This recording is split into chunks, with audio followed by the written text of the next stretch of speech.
पूर्व केंद्रीय मंत्री जी से जान पाएं, उनके अपने अनुभवों के बारे में भी, और वो इस वक्त हरियाणा की राजनीति को किस नजरिए से देखते हैं, क्योंकि बहुत महत्वपूर्ण हो जाता है जब आपके पास एक अनुभव होता है, और उस अनुभव को हमसे शेयर करेंगे। Over to you Vipin. सार्थक चर्चा लगातार जारी है और ऐसे में प्रदेश की राजनीति पर बात जो है वो की गई है और तमाम चीजों को लेकर सत्ता पक्ष और विपक्ष आमने सामने है। ऐसे में अनुभव राजनीति में बेहद मायने रखता है और देश की बात करने के लिए मेरे साथ मंच पर मौजूद हैं पूर्व केंद्रीय मंत्री विनोद शर्मा जी। स्वागत है सर आपका कैपिटल डायलॉग के इस मंच पर।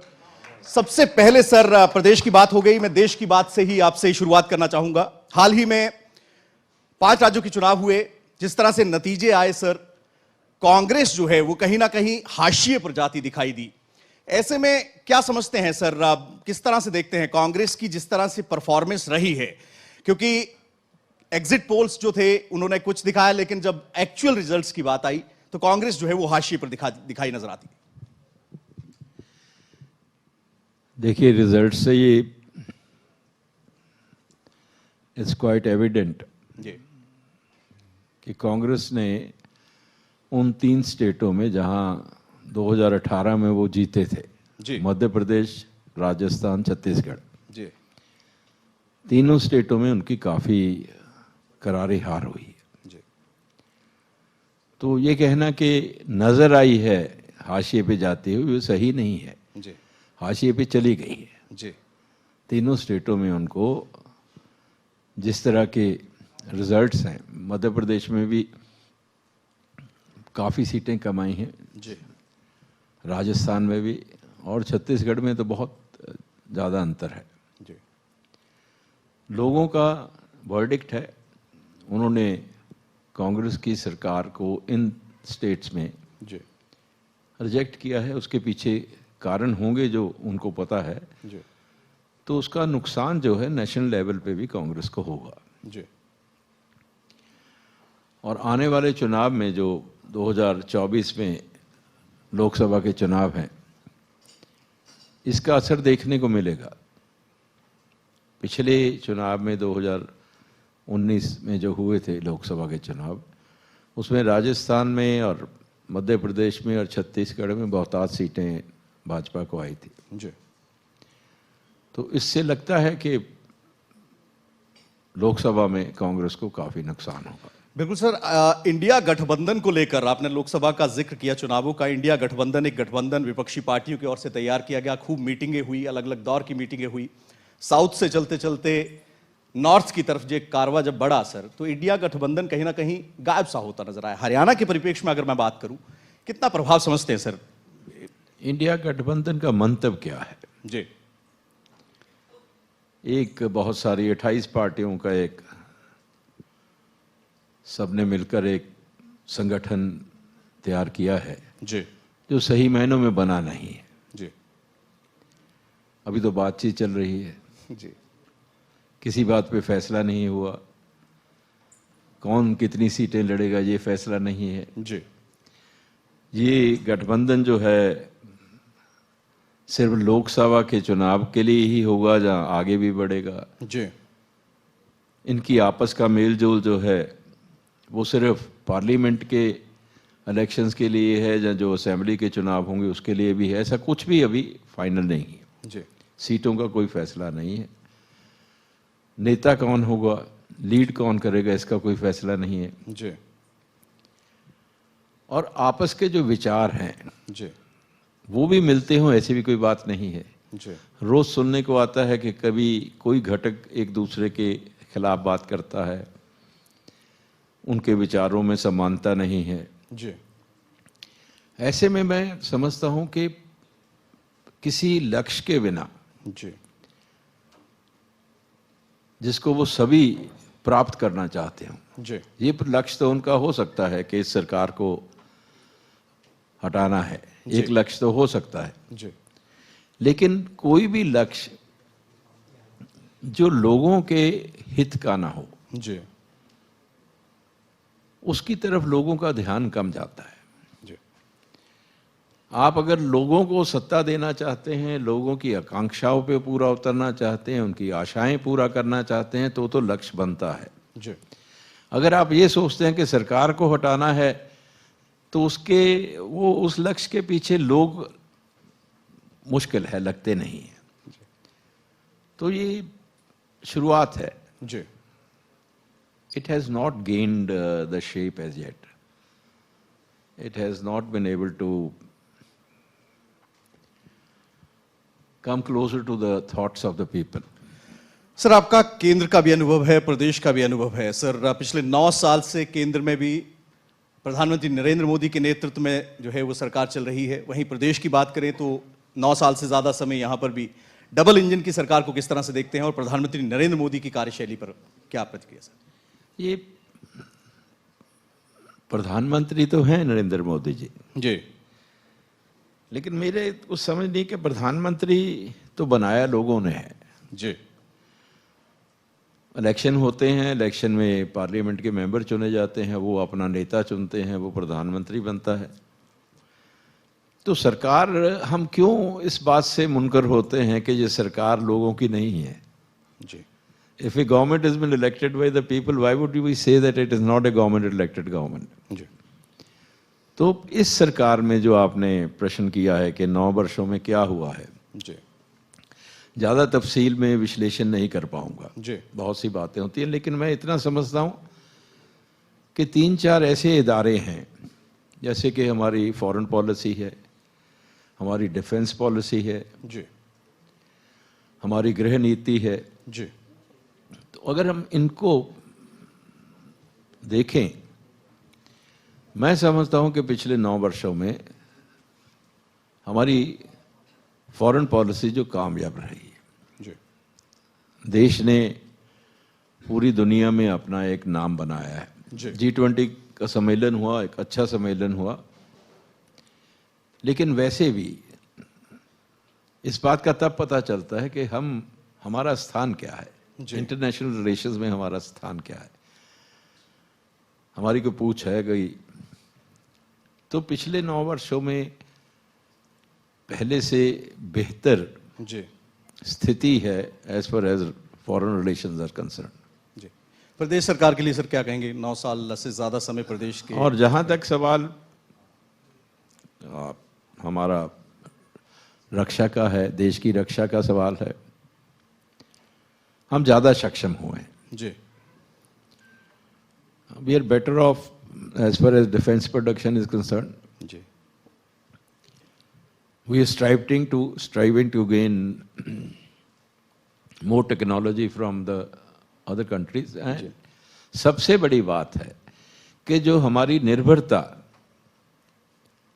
दूसरे देशों के ऊपर थी, जी, उसको कम किया जा रहा है, जी, ताकि हम अपने देश में ही प्रोडक्शन करें, अपने देश में ही सामान बनाएं, जी, और किसी ऐसे समय जब जरूरत हो जी, हमें किसी की तरफ देखना ना पड़े। जी, ये एक उपलब्धि है। जी, जहाँ तक गृह नीति की बात है, जी, उसमें इकोनॉमिक्स भी आते हैं, इकोनॉमी ऑफ द कंट्री। जी, देश की इकोनॉमी बेटर हुई है, vis-a-vis other countries we have a stronger economy and we are striving to get it by another 10 years time. We are striving to by 2034 2023, I am not sure what will happen, but जी, लगता है, सोच रहे हैं कि हम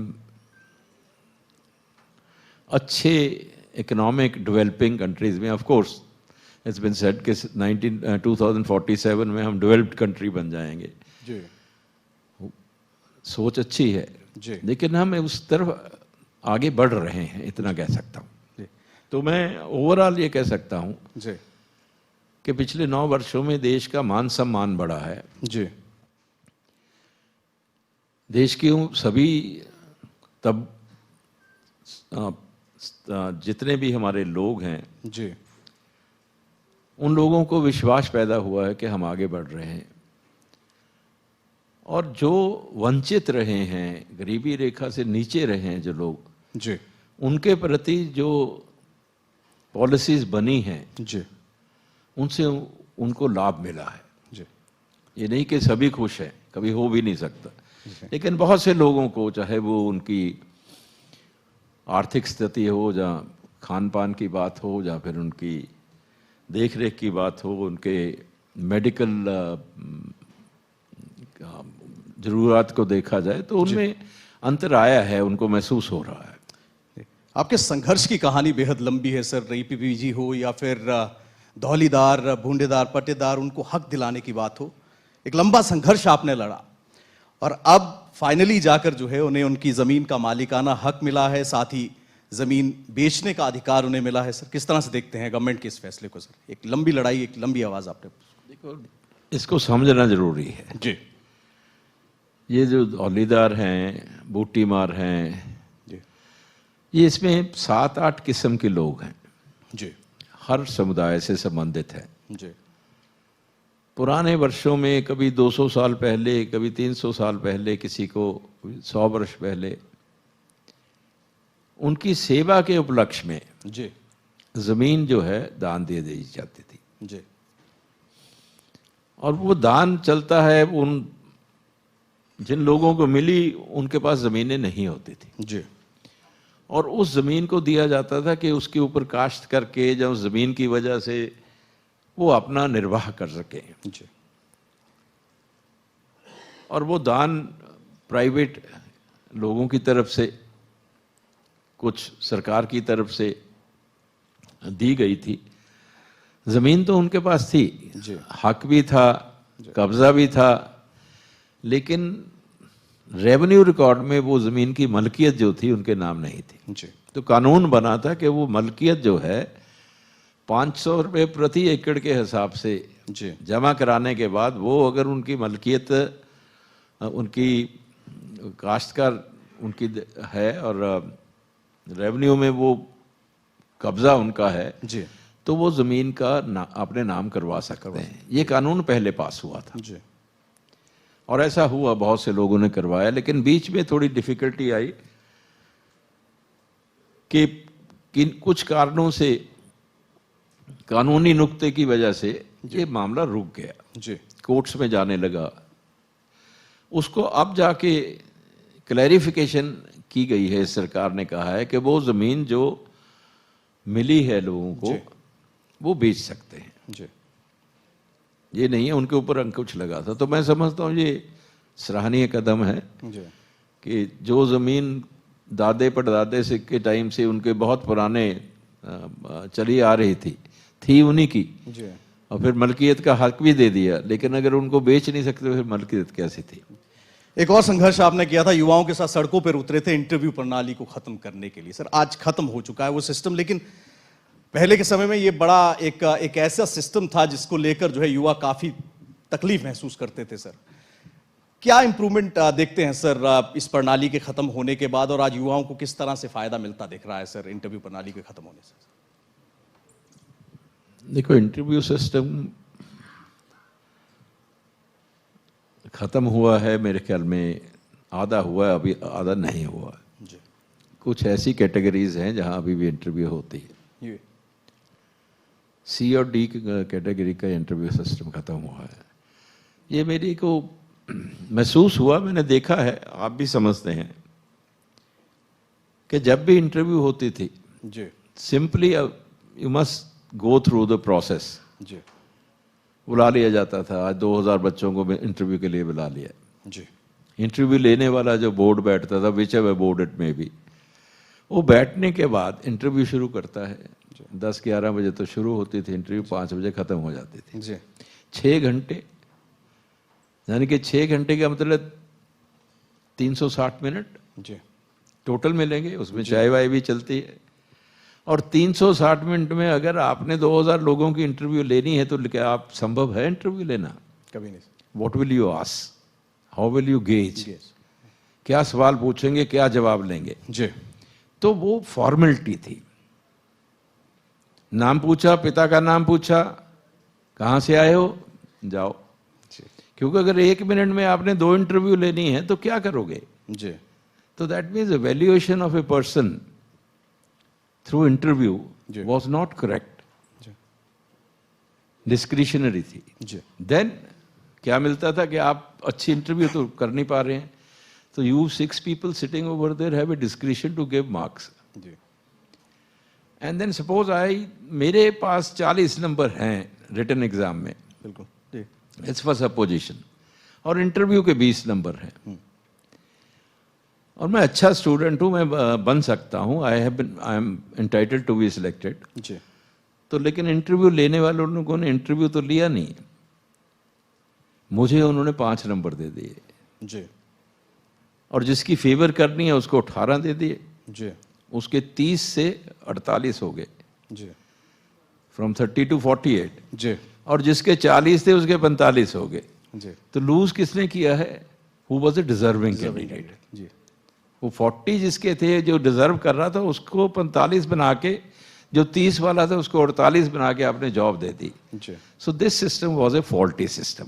जी। So I fought against it and I was thankful to the government that they have come up. इन्होंने interview system वहाँ ख़त्म किया है तो अच्छा है, एक किस्म से पारदर्शिता हुई है, ट्रांसपेरेंसी आई है। जी। उन लोगों को जिनको मिलनी चाहिए उनको मिला है। अच्छा है। मैं तो चाहूँगा कि जहाँ तक संभव हो सके जी ये इंटरव्यू का सिस्टम खत्म होना चाहिए। सर, 50 साल से ज्यादा आपने निस्वार्थ राजनीति को दिए, राजनीतिक जीवन को दिए हैं सर। उस दौर की राजनीति की बात करूं या आज के दौर की बात करूं, 2023 की बात करूं सर, कितना अंतर देखते हैं उस समय की राजनीति, उस समय की सियासत में और आज की सियासत में? राजनीति में कभी कभी अंतर हुआ है।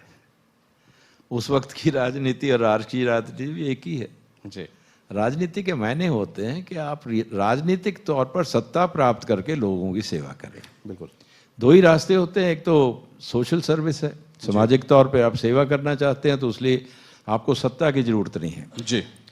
आप राजनीतिक तौर पे सेवा करना चाहते हैं तो आज को राजनीति के जरिए सत्ता प्राप्त करके वो वही चलता आ रहा है। जी। आज भी राजनीति के मकसद और मंतव्य जो है सत्ता प्राप्त करना है। जी।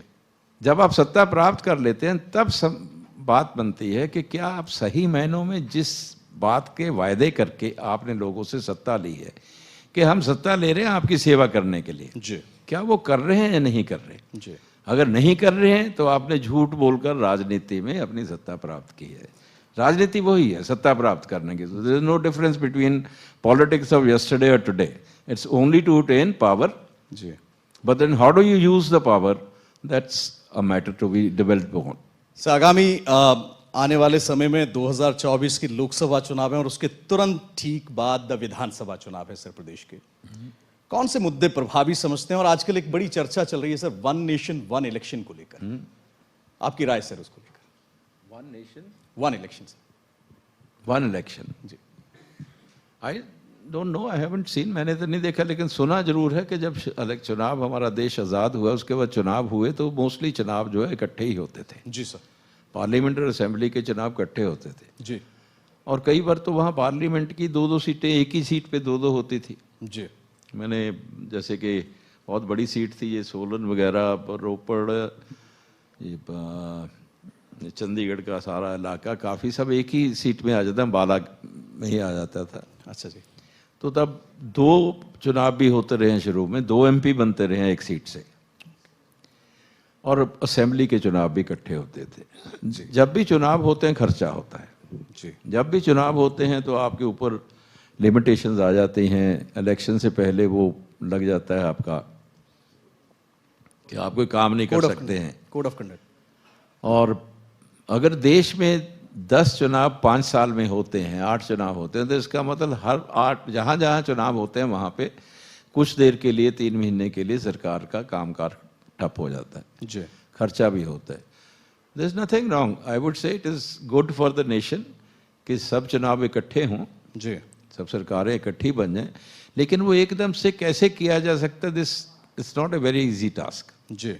यहाँ चुनाव हो चुके हैं, सरकार बन चुकी है, आप उसको जल्दी चुनाव कराना चाहते हैं तो वो निर्भर करता है उस सरकार पे जो बनी हुई है, क्योंकि वो चुनी हुई सरकार है। वो फैसला उसी सरकार को लेना है कि मैंने चुनाव जल्दी करवाना है या मैंने लेट करवाने हैं। तो I don't, we can not deprive the people for that reason. इस बात के ऊपर सहमति जो है आम होनी चाहिए। जी। और अच्छा मामला है, अच्छी ये सोच है, लेकिन आम सहमति के साथ अगर इसको किया जाएगा तो इसके फायदे होंगे। एक नई तरीके की राजनीति जो है प्रदेश में देखने को मिल रही है सर। कांग्रेस की ओर से कहा गया है कि सरकार अगर हमारी बनती है तो 4 उप मुख्यमंत्री अलग अलग वर्गों से हम बनाएंगे सर। किस तरह से देखते हैं इस तरह की राजनीति को, इस तरह की घोषणाओं को सर? पहले तो मैं जब स्टूडेंट होता था स्कूल में तो सोशल साइंस में यही बताया जाता था कि जो सरकार होती है वो उसमें मिनिस्टर्स होते हैं जी। A minister as a matter of fact is a government जी। एंड द फाइनल अथॉरिटी भी मिनिस्टर ही होता है। Chief minister is a chief minister amongst the ministers. Chief minister is also a minister, but he is a chief minister. जी। तो deputy chief minister की जो आप बात कर रहे हैं जी। तो 4 चीफ मिनिस्टर की डिप्टी चीफ मिनिस्टर की बात कर रहे हैं। क्या ये सिस्टम को सुधारने के लिए बन रहा है? You want to improve upon the system. क्या 4 डिप्टी चीफ मिनिस्टर बनने से सरकार बढ़िया चलने लगेगी? जी। ये सोचने की बात है। जी। अगर ऐसी सोच के 4 डिप्टी चीफ मिनिस्टर बनाए जाते हैं तो कोई एतराज नहीं है। या फिर आप कुछ लोगों को खुश करना चाहते हैं। मंतव्य क्या है? जी। मंतव्य क्या है? What is your aim? You want to improve the system और you want to please certain people. जी। दूसरा मेरा सवाल ये है कि 4 डिप्टी चीफ मिनिस्टर तो आप कह सकते हैं भी हम बनाएंगे, जब एक बन सकता है तो आप 4 की भी बात कर सकते हैं। जी। आप ये नहीं कह सकते भी किसको बनाया जाएगा। जी। यानी कि आप अगर ये कहें कि मैं इस पर्टिकुलर समाज से डिप्टी चीफ मिनिस्टर बनाऊंगा, जी। तो क्या इसका मतलब उस समाज से चीफ मिनिस्टर बनने की संभावना खत्म हो गई? बिल्कुल। It's quite clear ji. that you are denying pre-elections. On pre-election, you are denying the right of anybody to become a chief minister. Ji. This is the right available to every person. Ji. Anybody can become chief minister. Anybody can become MLA, can be elected, and then afterwards can be elected as a chief minister by the assembly legislative party. बिल्कुल। तो आप ये कह रहे हैं कि भी ये 4 डिप्टी, अगर कांग्रेस कह रही है कि 4 डिप्टी चीफ मिनिस्टर बनाएंगे, फलांगा इधर से बनाएंगे, मेरी उससे सहमति नहीं है। वो जो सोच है वो किसी दूसरे को कमजोर दिखाने वाली सोच है। इसी के एडिंग सर, धर्म की राजनीति बेहद देखने को मिली पीछे।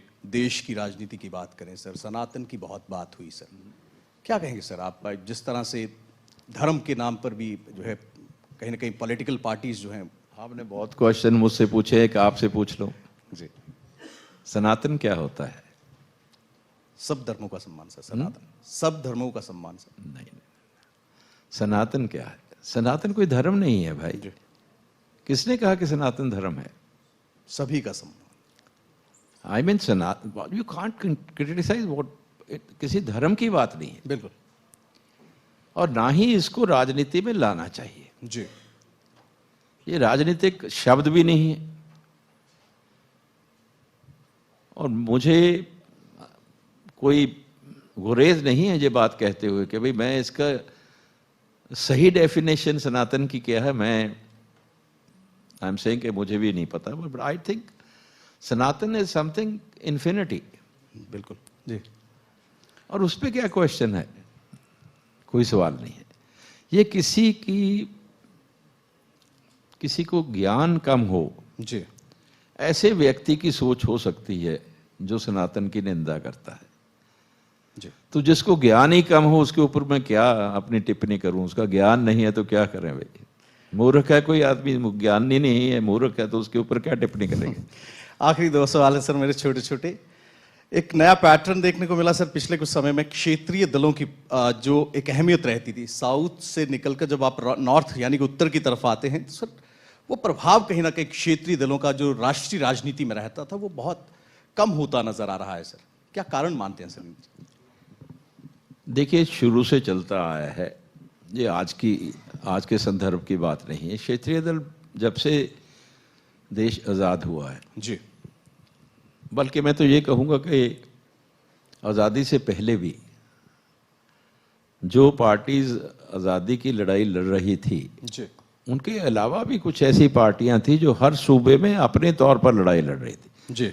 कुछ पार्टियां ऐसी थी, प्रजा सोशलिस्ट पार्टी थी, वो किसी नेशनल पार्टी से नहीं जुड़ी थी, और जहां नवाबों का राज था, जहां राजाओं का राज था, वहां पे उनके खिलाफ जो पार्टियां खड़ी हुई थी क्षेत्र में, वो उनका विरोध करती थी। वही पार्टियां आखिर में वो कमज़ोर होती गई।